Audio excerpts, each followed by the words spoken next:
Hello guys, welcome back. Myself Bhanu Adhikari and in the last lecture we were discussing about permittivity and relative permittivity. उसके बारे में हम लोगों ने बात कर ली थी, एक आध न्यूमेरिकल देख लिए थे. फटाफट से आगे बढ़ते हैं बिना टाइम वेस्ट किए सब सही तो था यार. हाँ, तो आज हम लोग पढ़ने वाले हैं नया टॉपिक इलेक्ट्रिक फील्ड के बारे में. हाँ जी, इलेक्ट्रिक फील्ड के बारे में पढ़ेंगे. देखिए बेटा, क्या होता है इलेक्ट्रिक फील्ड, कैसे जनरेट होता है, कैसे क्यों होता है, सब जानते हैं. देखो बेटा, अगर मैं इलेक्ट्रिक फील्ड की बात करूं तो इस बात को समझिए कि मैं अगर एक डेफिनेशन दूं ना, एक बड़ी जो किताबों में लिखी रहती है डेफिनेशन, वो उस डेफिनेशन के अकॉर्डिंग क्या है. Electric field is defined as the force per unit test charge at that point. It is defined as the force, electric force per unit test charge, यानी कि E is equals to F by q naught electric field. अच्छा, इसकी ऐसा unit क्या हो जाएगी, Newton पर coulomb.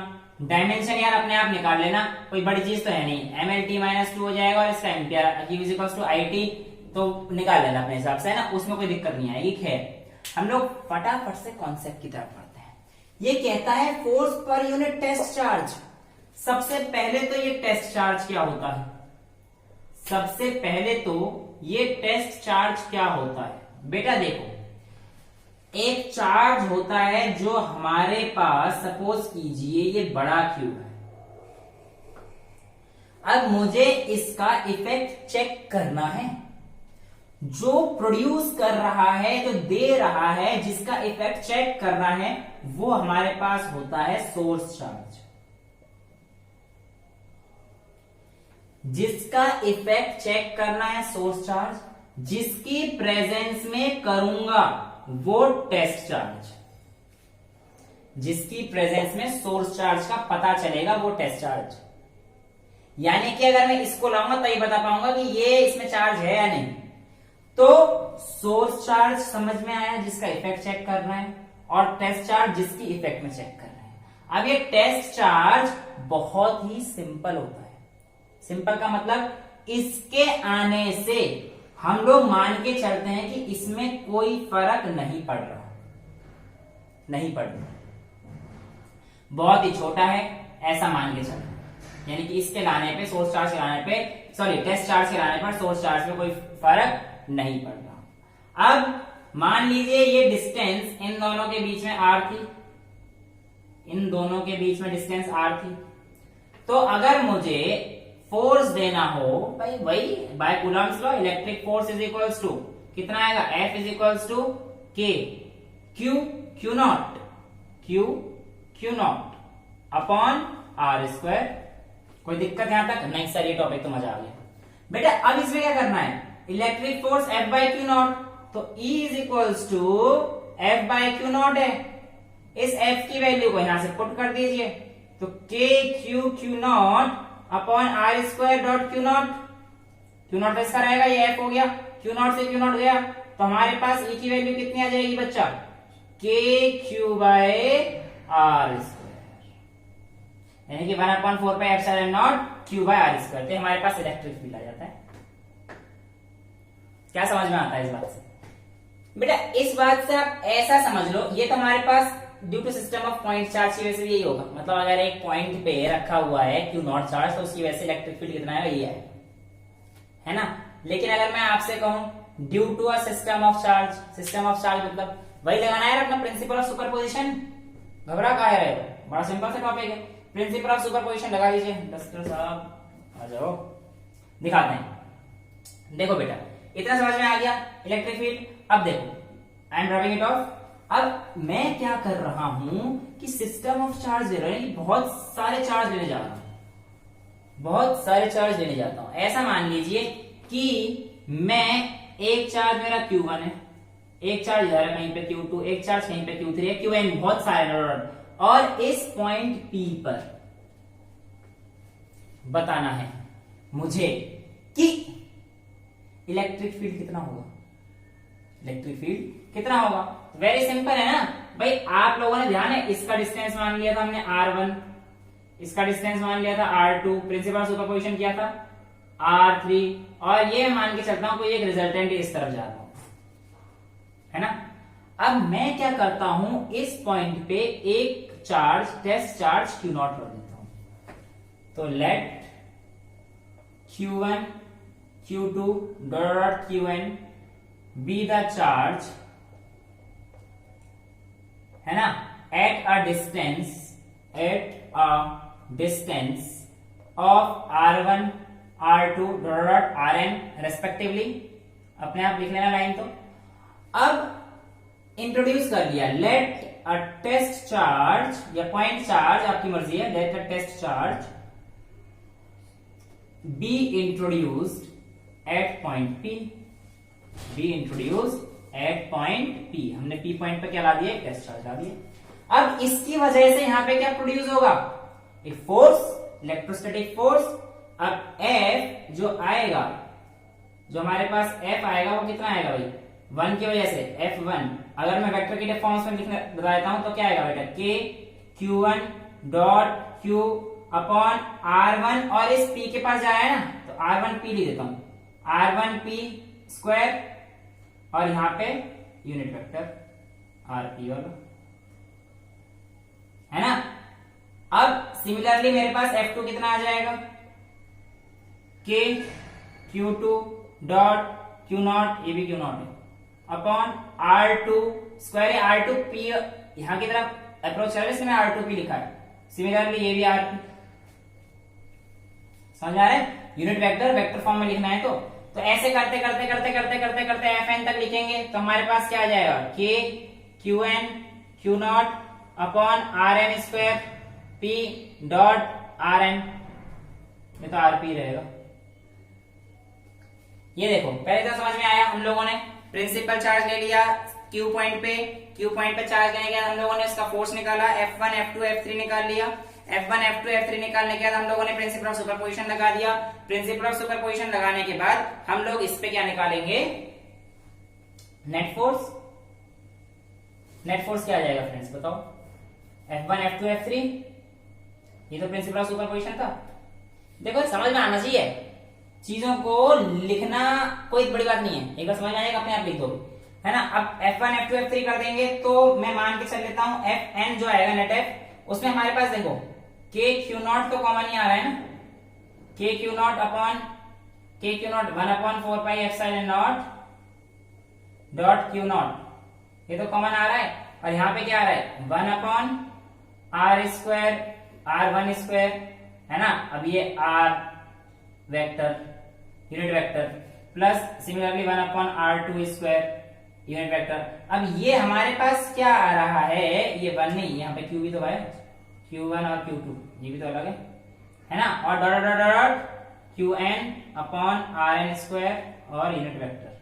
अब देखो बेटा ये हमारे पास आ गया जो प्रिंसिपल ऑफ सुपरपोजिशन की वजह से फोर्स निकालना था, 1 अपॉन 4 पाई एप्सिलॉन नॉट की टर्म्स में आ गया।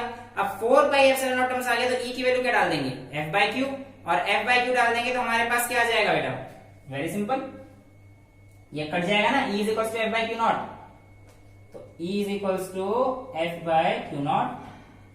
F की वैल्यू क्या है, दिस इनटू ये पूरा है ना F की वैल्यू, तो यहां पे मैं लिख देता हूं, ये कट जाएगा, अच्छा काट ही देता हूं यार, लिख ही देता हूं, 1 upon 4 pi epsilon not dot Q not, और ये E की वैल्यू लिख रहा हूं तो ये Q नॉट आ जाएगा। और ये सभी R आई है यार, ये समझ रहे हो ना तुम लोग, ये यूनिट वेक्टर है यार इसके टर्म्स के लिए। अब हम लोगों ने क्या करना है, E is equal to F by Q naught कर रहे थे, 1 अपॉन Q नॉट से Q नॉट गया, और ये हमारे पास आ जाएगा Q1 R1 square R i unit vector plus Q2, बिल्कुल सेम वही चीज आ जाएगी यार, कोई दिक्कत नहीं है, Qn Rn स्क्वायर R। अब देखो इसको अगर मैं समेशन की टर्म्स से लिखना चाहूँ तो लिख दोगे, I इज इक्वल टू 1 से लेकर I is equal to n तक। पढ़ा है कुछ, हाँ सर पढ़ा तो है, पर आज सर समझ में नहीं आया। क्या समझ में नहीं आया उसमें, ये I की वैल्यू 1 से लेकर I की वैल्यू n तक जो आपके पास आएगा वो कितना आएगा, ये 1 अपॉन 4 पाई एप्सिलॉन नॉट तो बाहर रहने वाला है,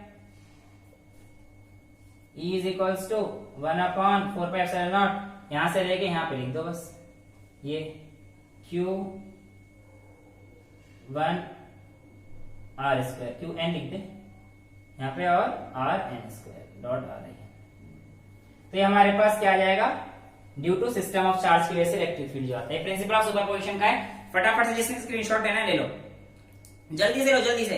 वेरी गुड, ले लिया, आगे बढ़ते हैं। डस्टर साहब कहां जाते हैं सर, डस्टर कहां चला गया? देखो अब हम लोगों ने क्या करना है, थोड़ा सा न्यूमेरिकल इसके ऊपर करते हैं ताकि हमारे कॉन्सेप्ट स्ट्रांग हो जाए, है ना। देखो बेटा, न्यूमेरिकल के लिए आप लोग ऐसा समझो कि पहले तो ऐसे एक छोटा सा कर लेते हैं कि ये क्यूबॉइड है, क्यूब है, सॉरी क्यूब है, क्यूब ले लेते हैं, ये क्यूब है ना। और इसके सभी आठों कॉर्नर पर 1 2 3 4 एक चार्ज रखा हुआ है क्यू। क्या रखा हुआ है? क्यू। तो बताइए इस सेंटर पर इलेक्ट्रिक फील्ड कितना रहेगा? पहला क्वेश्चन। दूसरा क्वेश्चन, जब आप एक चार्ज किसी भी कॉर्नर से हटा देते हैं, मान लीजिए इस कॉर्नर से हटा देते हैं, तब कितना रहेगा? सर ये क्वेश्चन को उसको जाना पहचान लग रहा है। बेटे देखो बहुत सिंपल है, जाना पहचाना भी है। ये जब ऐसी सिचुएशन थी तो सिमेट्रिकल चार्ज डिस्ट्रीब्यूशन हो गया। सिमेट्रिकल चार्ज डिस्ट्रीब्यूशन मैंने फोर्स बताया था, इलेक्ट्रिक फोर्स 0 होता है, तो यहाँ पे इलेक्ट्रिक फील्ड भी 0 होता है। यस, सिमेट्रिक चार्ज डिस्ट्रीब्यूशन हो गया। तो जब सिमेट्रिक चार्ज था तब तो हमारे पास E की वैल्यू कितनी आ जाएगी? 0। लेकिन तब क्या होगा जब हमारे पास एक चार्ज हटा देंगे? चलो हटा दिया मैंने एक चार्ज। अब देखो बेटा, इसका अपोजिट ये है, इसका अपोजिट ये है, इसका अपोजिट ये है, इसका अपोजिट ये है। ये बात तो समझ में आ रहा है ना। लेकिन ये हटा दिया तो ये बेचारा रह गया अकेला, क्योंकि इसका अपोजिट तो ये था, इसका अपोजिट ये है और इसका अपोजिट ये है। ऐसा समझ रहे ना। यहाँ पे एक सेंटर है, वो कॉर्नर, ये कॉर्नर, वो कॉर्नर, ये कॉर्नर, वो कॉर्नर, वो कॉर्नर, वो कॉर्नर। मैंने वहां से एक चार्ज कहां से हटा रखा है? यहाँ से। तो यहाँ से एक चार्ज हटा दिया, यहां से एक चार्ज हटा दिया। तो देखो अब भी इसके और इसके अलावा ये वाला इधर और ये वाला इधर, सिमिलरली ये वाला इधर और ये वाला इधर, और ये वाले जो हैं इधर और इधर। 6 चार्ज तो अब भी आपस में दूसरों को कैंसिल आउट कर रहे हैं। तो इन 6 चार्ज की वजह से तो 0 हो जाएगा। बचा एक चार्ज, इसका यहां से सेंटर तक का डिस्टेंस कितना रहने वाला है? कैसे निकालेंगे? देखो बेटा, E इज इक्वल्स टू, हमारे पास पता है फॉर्मूला KQ/R² होता है, लेकिन इस R की वैल्यू फाइंड करनी आती नहीं है, क्योंकि हम लोग 12th क्लास में है ना। 3rd क्लास की मैथमेटिक्स बता दो, हम बता देते हैं।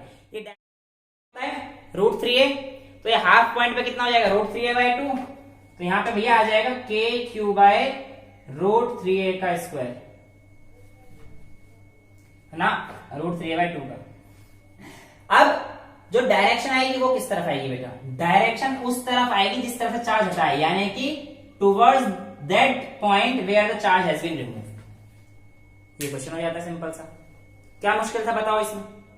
फटाफट से, क्या स्क्रीनशॉट लेना है? फटाफट से ले लो जो भी लेना है आप लोगों को। अगला क्वेश्चन की तरफ बढ़ते हैं। बढ़े। अब आपको ना एक क्वेश्चन दे देते हैं बड़ा मस्त सा।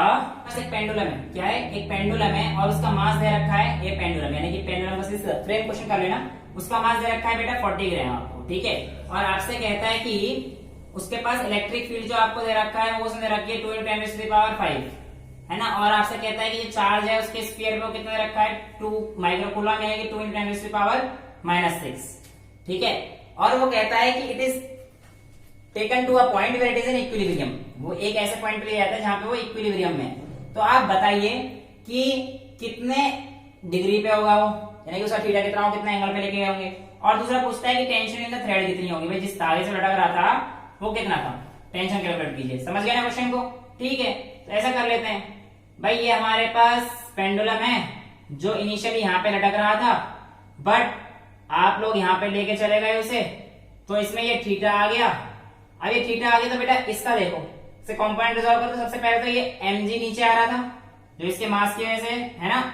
अब इसको ऊपर लेके जाएंगे तो यहाँ पर ये थीटा, तो ये थीटा बन जाएगा, कोई दिक्कत नहीं। फटाफट से ये हमारे पास टेंशन इन द स्ट्रिंग हो जाएगी। तो ये देखो, ये अगर t है तो थीटा उधर की तरफ कॉस, तो ये वाला क्या बन जाएगा मेरे पास? t cos theta. ये क्या बन जाएगा बेटा? t sin theta. कोई दिक्कत नहीं आ रही ना? ठीक है। फिर अब ये था, अब मैं क्या कहता हूं कि ये जो इलेक्ट्रिक फील्ड था वो इन द डायरेक्शन था हॉरिजॉन्टल डायरेक्शन में। तो मैं कह सकता हूं कि ये QE जो है ये इस डायरेक्शन में लगा हुआ है, ये टी साइन थीटा इस डायरेक्शन में लगा हुआ है, mg के साथ t cos थीटा है। फटाफट से इन सबको इक्वेट कर दो भाई। मैं कह सकता हूं mg is equal to T cos theta, और दूसरा मैं क्या कह सकता हूं qe is equal to T sine theta. अब इन दोनों को करेंगे तो क्या आ जाएगा, t साइन थीटा डिवाइड कर दो upon T cos theta is equal to qe by mg। Sine theta upon cos theta tan theta होता है बेटा, तो हमारे पास आ जाएगा tan theta is equal to qe by mg। q की वैल्यू कितनी दे रखी है 2 into 10 to the power minus 6, 2 इन यहाँ पे सॉल्व करता हूँ 2 into 10 to the power minus 6। बेटा e की वैल्यू कितनी दे रखी है 2 into 10 to the power minus 5 sorry plus 5 upon में m। मास ऑफ बॉल कितना दे रखा था 40 ग्राम, यानी कि 40 into 10 to the power minus 3। और क्या दे रखा है हमें m, g की वैल्यू हम लोग 10 ले लेते हैं। Take g is equal to 10, ये मैंने आपको दे दिया, छूट मैंने दिया, पेपर में दिया नहीं पता नहीं, ठीक है। अब आप इसे सॉल्व करेंगे तो कितना जाएगा, ये -3 ऊपर जाके +3, तो 8 और 2 10, 400 और 2 2 400, 1 आ गया है ना, ये हमारे पास आ गया 1। यानी कि हमारे पास क्या आता है tan theta is equal to 1, जिसकी वजह से हमारे पास थीटा की वैल्यू कितनी आती है बेटा 45 डिग्री। तो ये तो हमें पता पड़ गया पहला क्वेश्चन। अच्छा दूसरा क्या पूछा था, टेंशन इन द स्प्रिंग पूछी थी, तो इनमें से किसी एक फॉर्मूला पुट कर दो, यहाँ पे डाल दो, है ना। तो t sin 45 is equals to QE, तो sin 45 की वैल्यू डाल देना, तो t की वैल्यू कितनी आ जाएगी QE बाय sin 45। इसको निकालना, टेंशन आ जाएगी, कोई दिक्कत, फटाफट से मिटा दो, कर दो आप स्क्रीनशॉट ले लो जिसको लेना है। अगला निकाल करते हैं फटाफट से एक और। आपको इस बार क्या करना है कि calculate the electric field, calculate करना है electric field at the mid point, at the mid point if two charges of 0.2 microcoulomb and 0.4 microcoulomb are separated by a distance of 0.1 metre, ये मान के रहना, ठीक है। और इसके मिड पॉइंट बताना है। अब देखो मिड पॉइंट निकालने के लिए हमने वहां पे तो कुछ और करा था, पर यहाँ पे हमें इलेक्ट्रिक फील्ड बताना है ना। अब इलेक्ट्रिक फील्ड में मिड पॉइंट ये मान देता हूं, यहाँ पे चार्ज थोड़ी बताना है, बताना है कि net electric field mid point पे कितना होगा। Calculate the net electric field, calculate the net electric field at mid point, at mid point of this two. देखो बेटा कैसे निकालेंगे, पहले इसकी वजह से निकालिए। ये मिड पॉइंट माने तो 0.1 मीटर है, तो ये 0.05 मीटर हो जाएगी। सिमिलरली ये भी 0.05 मीटर हो जाएगी।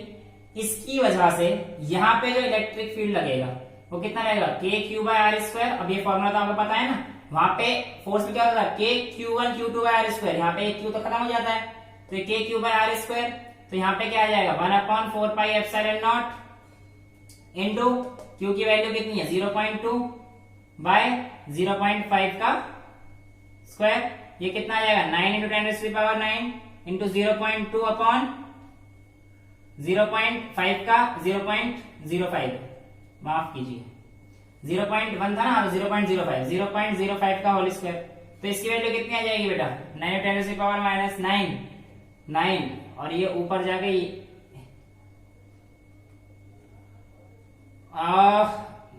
कितनी आएगी 5 और 2 10 20 5 4 9 4, इसकी आएगी समथिंग 7.1 इंटू 10⁻², 2 2 4 13 और 2 11 11, ठीक है।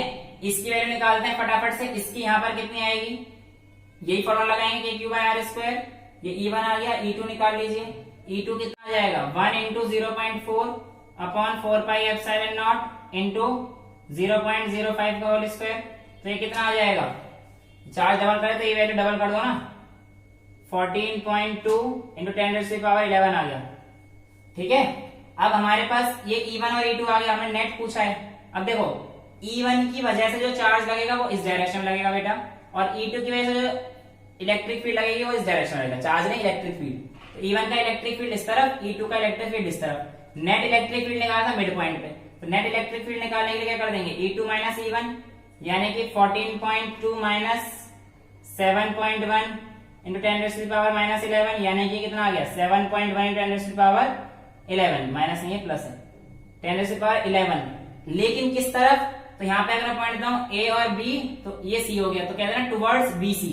हाँ मजा आ गया सर BC, हाँ कर लेना यार, टुवर्ड्स बीसी, तो बीसी की तरफ, बीसी समझ गए ना, मैंने पॉइंट दिया है B A B C point, ठीक है ना, क्योंकि net electric field E2 minus E1, तो ये इलेक्ट्रिक फील्ड समझ में आ गया बेटा, कोई दिक्कत इसमें आनी तो नहीं चाहिए, आएगी तो अपने कमेंट्स आपके पास है ही, पोस्ट कर दीजिए, मैं आंसर देने की कोशिश करूंगा, ठीक है। Till then bye bye, thank you so much.